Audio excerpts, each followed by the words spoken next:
Hey guys, just thought I'd quickly make this video for you guys like me who were struggling on what settings to have for this game. I know coming from an older Call of Duty, the settings for this game are absolutely crazy. There's far too much to go over. So in this video I'm going to quickly go over everything you need, and I guess I'll just try and explain why I've chosen the settings I went for and why you should probably pick the same. Alright, so obviously you've got the quick settings and everything, but we can go past this for the most part. I would change your FOV to what you feel comfortable with. I've tried 90 felt very well, but I think 120 is honestly good, because when you think for 120 you're going to be seeing everyone that you need to see on the game, and there's just no real reason to not have it on, to be honest. I'm going to assume you're all controller players, so we'll go past keyboard and mouse. So down to controller. For the button layout, we'll go for tactical. This basically lets your right stick do all the movement, such as sliding, prone, everything you would possibly need to do. If we go over to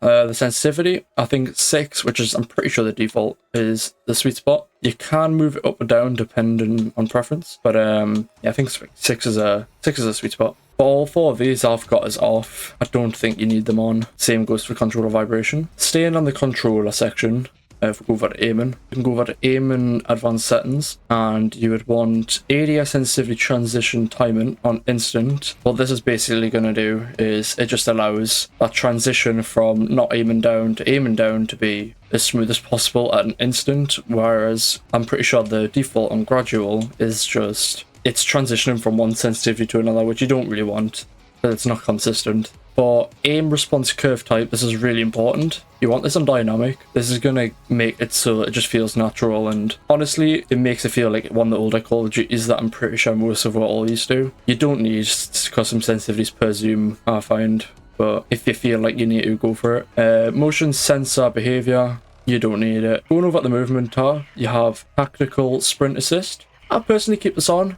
You don't have to have it on, but I think it's best because it just makes life a lot easier, so you're not always constantly hitting down on the stick. Mantle assist and crouch assist I both have off. Honestly, it just interrupts your gameplay a lot of the time. Corner slice, okay, so a lot of people say to have this off. I would keep it on because I'm pretty sure it helps you see around corners a little bit easier, which is a gameplay advantage, so I would keep this on. For slide dive behavior, I found when I was playing, tap to slide is an easy one to get used to. I would try tap to slide, but I would personally advise swap to hybrid. I think hybrid is what you would need to do everything you would possibly want to do.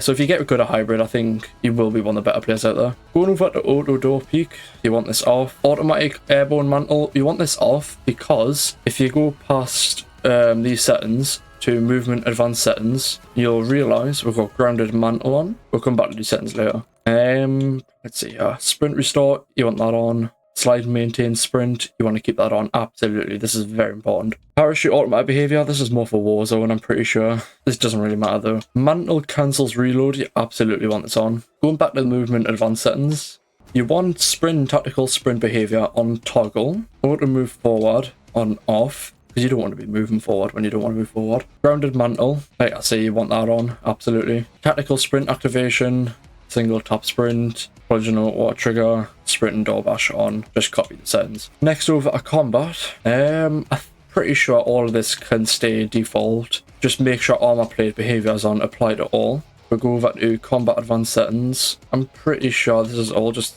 default as well, but I would put on sprint cancels reload, because you ever find yourself reloading mid-fight, you want to cancel that reload to shoot someone again. Very important. Going over to the next tab of graphics. Now this is a section that changes for everyone. Starting off on display, I'm just going to recommend what I have for 2 reasons. All I'm going to say is I keep things on the lower settings. The first reason being you have more frames on lower graphics. And 2, I don't know if you guys have realised, but this game has a lot of stuff going on when you're playing. Like a lot of stuff. So trying to keep everything at minimum detail makes things a lot easier. So anyways, going past everything.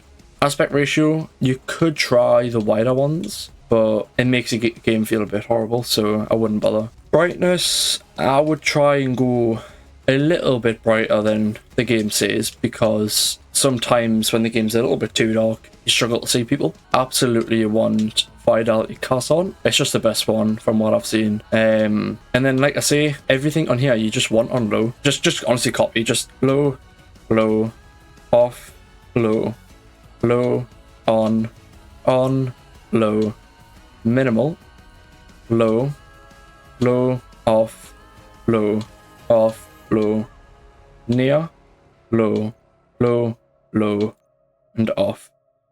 I would make sure you've got water quality on off, because with the way game engines work, water just tends to take a lot of resources and can make games lag. It's a very demanding thing. So going over to view, like I say, field of view, I'll have it on 120, it's preference. Motion reduction preset, have it on and off. ADS field of view, have that on affected. I just feel like it feels more natural when you're playing.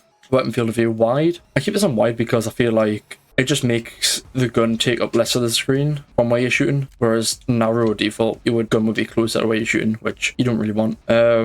Go past a lot of these. You can just copy the settings. Inverted flashbang I have on, just makes it less blinding on your screen when you're getting flashbanged. And then that's done for the graphics section. Going over to audio. Audio, once again, something a little bit subjective, but I'll just tell you what I've got for the best surround sound. So I keep the volume quite lowish. I think it's a bit loud when you go on. Speaker output, 7.1 surround sound. It's just the best. Make sure you've got some sort of surround sound on instead of stereo, because then you'll be able to hear where people are a little bit better.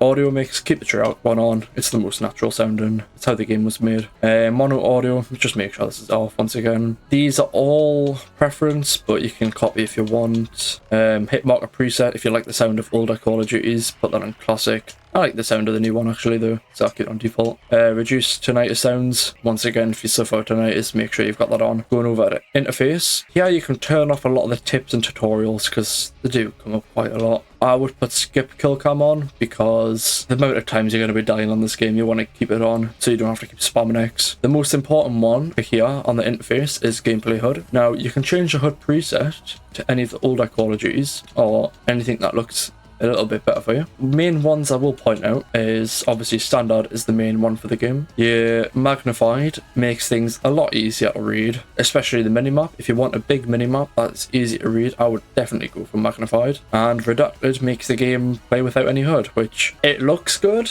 It takes away a lot of the visual clutter. But I found that the game's actually, when you get used to all the things on the screen, they are very helpful. Just the simple stuff like your ammo count, your radar, you want to be seeing it all. So I would keep it on standard and put your minimap shape on square. The reason I say square is because you can see more of your minimap. Radar, preference, on or off, you can just keep it on, I suppose. Crosshair, if you want it like an older Call of Duty, put it like your normal on crosshair. However, some people do like it off. I know earlier today I was playing with it off, and once again it just takes away a lot of visual clutter, makes the game feel a bit more normal. Hit marker visuals, definitely want them on, definitely want that on. And once again, if you want to get rid of any of these, you can. I tried it, I prefer them on actually. I didn't think I would, but I do prefer them on. I think it's the better option. And yeah, pretty sure that's everything you would basically need to know. So if you find these settings to help you out, a like and subscribe would help as usual. I know you hear from every YouTuber, but I am new starting off. Any sort of help on the algorithm would be greatly appreciated. Yeah, take care now.